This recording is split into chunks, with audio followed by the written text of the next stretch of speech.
አሰላሙ አሌይኩም ረህመቱላሂ ወበረካቱ። ሰላም ሰላም ሰላም እህት ወንድሞቼ እንዴት ናችሁ? ሰላም ናችሁ? አማን ናችሁ? ጤና አፍያ እንዴት ነው? ሁሉ ሰላም ሁሉ አማን ከኔ ጋር አልሐምዱሊላህ ሁሉ ሰላም ሁሉ አማን ነው። ቤተሰብ እስካሁን ድረስ አብራችሁኝ ያላችሁ በሙሉ ሰብስክራይበሮቼ፣ ተመልካቾቼ ከልብ ከልብ አድርጌ አመሰግናለሁ። አሁንም በድጋሜ ሰብስክራይብ እንድታደርጉኝ፣ ላይክ እንድታደርጉኝ፣ ሰፖርት እንድታደርጉኝ ይፈልጋለሁ። ሰብስክራይባችሁ፣ ላይካችሁ አይለየኝ። ሀሳብ አስተያየታችሁ ኮሜንት ላይ አይለየን። አበረታቱን ወገን፣ አንዳችን ለአንዳችን እንተባበር። ቤተሰብ፣ የሀገሬ ልጆች አበረታቱን። እንግዲህ እኔ ቪዲዮ ከለቀኩኝ ቆይቻለሁ። እዚኛው ቻናሌ ላይ ኡሚ ኢትዮጵያ የኢትዮጵያ የሚለው ቻናሌን አበረታቱኝ እላችኋለሁ። ቪዲዮ በማየት ሰብስክራይብ በማድረግ ላይክ፣ ሼር፣ ኮሜንት በማድረግ ሰፖርት አድርጉኝ እላችኋለሁ። እህት ወንድሞቼ እንግዲህ እንደ አንድ አዲስ ጀማሪ ያው ፍርሃትም አለ። ካሜራ ፊት ስንሆን ብዙ ሀሳብ ካሜራው ከመቅረባችን በፊት ሀሳብ አለን። ካሜራው ጋር ስንቀርብ ግን ሀሳባችን ይጠፋል። ለምን? የካሜራ ፍርሃት ማለት ነው። ይሄ ፍርሃታችንም ለቆ ደግሞ እኛ ፎከስ አድርገን ከራሳችን ጋር ትኩረት አድርገን ሀሳባችን በነፃነት እንድንገልጽ ድፍረት እንዲኖረን ሀሳብ አስተያየታችሁ ኮሜንት ላይ አስቀምጡ። መቼም የሰው ልጆች ነን፣ ስህተት አይጠፋንም። ስህተትም ካያችሁ ደግሞ ከዚህ ተቆጣቢ ብላችሁ ሀሳብ አስተያየታችሁን ኮሜንት ላይ ስፈሩልኝ። እህት ወንድሞቼ ከኔ የተሻላችሁ አላችሁና ሰው ልጅ ከሰው ነው የሚማረው። ኤክስፔሪንሳችሁን ብታካፍሉልኝ። ከዛም አልፎ ተርፎ ደግሞ ለምሳሌ ምን አይነት ስራ ብሰራ ነው ደስ የሚላችሁ? አሁን ለምሳሌ እኔ በአብዛኛው ጽዳት እያጸዳው ነው ሰዓትን ማሳልፈው።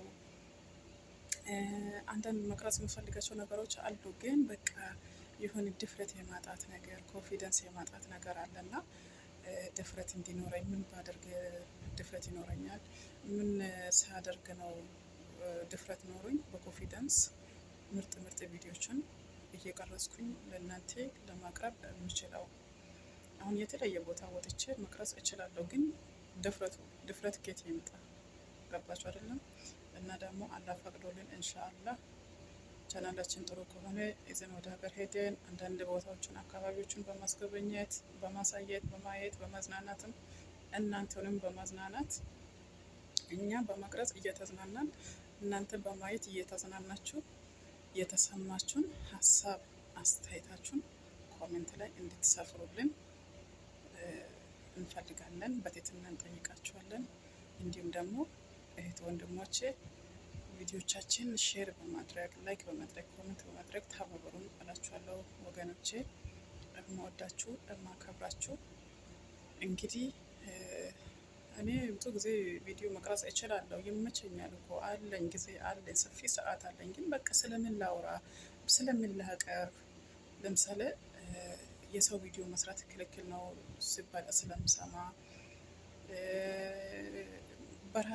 የራሴ አይዲያ የራሴ ማንነት የኔ አላማዬ ምንድን ነው፣ እኔ ማን ነኝ የሚለው አይዲያ ለእናንተ ይዤ ለመቅረብ ከፈለጋችሁ ሀሳባቸውን አስተያየታቸውን ኮሜንት ላይ ሲፈሩልን አበረታቱን። እንዲሁም ደግሞ ሼር ማድረግ የምትችሉ ሼር በማድረግ ሰፖርት አድርጉን። እንዲሁም ደግሞ ላይክ አድርጉ፣ ሰብስክራይብ አድርጉ። ቪዲዮቻችን ስታዩ ከጀመር እስከ መጨረሻ ብታዩ እንግዲህ ከቀን ወደ ቀን ከውሏችን ከአኗኗራችን እንግዲህ የሰው ሀገር ላይፍ እንዴት እያደረገን እንደሆነ ሀገር ስንገባ እንዴት መኖር እንዳለብን የሚለው አንዳንድ ሀሳቦቻችን እናካፍላችኋለን፣ እንከፋፈላለን። ከአንዱ መማር አለበት። ከኔ ከአንዱ እኔ መማር ያኔን አንዳችን ከአንዳችን መማር አለብን። ሰፖርት እየተደራረገን እርስ በራሳችን ሼር እየተደራረገን ማድረግ ያለብን የምንችለው ነገሮችን በመተጋገዝ በመተባበር አንድ እንሆን። አንድ በመሆን ደግሞ የተሻለ ነገር ማቅረብ እንችላለን ማለት ነው። አሁን እንግዲህ የተወሰነች ደቂቃ እዚሁም ቤት ውስጥ ሆኜ ዞር እያልኩኝ ጎብኘት ላርጋችሁ ላሳያችሁ። አሁን እንግዲህ እንደዚህ የለበስኩት ከአንደኛው ቤት ስራዬን ጨርሻለሁ። ወደ ቤት ሊሄድ ነው። ጽዳት ከጨረስኩ በኋላ እንደዚህ ነው የምለብሰው። ከዛ ኒቃብ ይቀረኛል። ኒቃቤን አረጋለሁ ከላይ። ጨርሼ ነው ትንሽ ቁጭ ያልኩት። እዚህ እንደሚታዩኝ ይሄ ክላስ አጽድቼ ጨርሻለሁ። ቦርሳዬ ገባ እና እንደዚህ ነው። ይሄ አንደኛው ክላስ ነው ማለት ነው። እዚህ ጋር ደግሞ ይሄ መጋረጃ ነው፣ ይታያቸዋል። ይሄ እንደዚህ ማለት ነው። ይሄ አንድ ማደሪያ ክላስ ማለት ነው። ይሄ እዛ ጋር መስታወት አለ። ከዚህ ደግሞ ወጣ ስንል ምን እናገኛለን? እዚህ ጋር መብራት እንቀንሳለን። መብራት ሲቀነስ ይሄን ይመስላል። ወደዚህ እንመጣለን። ቆንስ የሆነ ድምፅ አለ እና እንግዲህ ይሄ እዚህ ጋር ነው። እዚህ ጋር ስንመጣ ይሄ መጸዳጃ ነው፣ መስታወት ሲቀጥል ሽንት ቤት ነው። እዚህ ጋር ስንመጣ ይሄ ቡና የሚሰሩበት ቦታ ነው። እዛ ጋር ያልፋሉ ካለ ነው። ይሄ የሚያጸዳው ቦታ ነው። እዚህ ጋር ስትመጡ ቲቪ አለ። እዚህ ጋር ነው ሲመጡ የሚያርፉት። ይሄ ማረፊያ ቦታቸው ነው፣ መጅሊስ ነው። ያኛው ጉልፈት ነው፣ እዛ መጸዳጃ ነው። እንግዲህ ለዛሬ የነበረኝ ቆይታ ይሄንን ይመስላል ውዶችዬ። ላይክ ሰብስክራይብ በማድረግ አበረታቱን፣ ሰፖርት አድርጎን ማለት ነው ውዶች። ሀሳብ አስተያየታችሁን እጠብቃለሁ። በመወዳችሁ ማከብራችሁ። እስኪ ትንሽ ቁጭ ልበልና ትንሽ ላውራችሁ። እናንተ ይደክማል እንደዚህ ይዞ መቅረጽ። እንዴት ነው ምንድን እላችኋለሁ። አሁን እንግዲህ ልወጣ ነው። በያላችሁበት ሰላማችሁ ይብዛልኝ። መልካም ጊዜ። ወዳችኋለሁ፣ አከብራችኋለሁ። ባይ ባይ። መልካም ቆይታ።